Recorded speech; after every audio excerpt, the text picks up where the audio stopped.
শৰতৰে এটি সেমেকা ৰাতি শুনিছো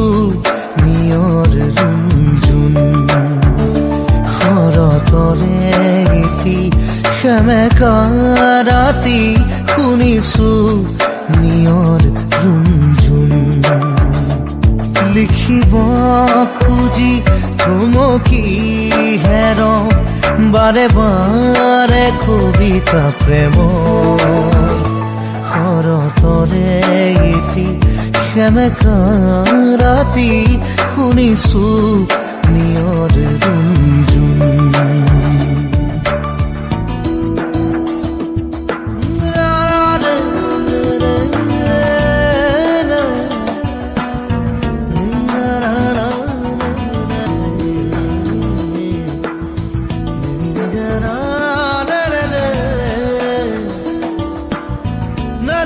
la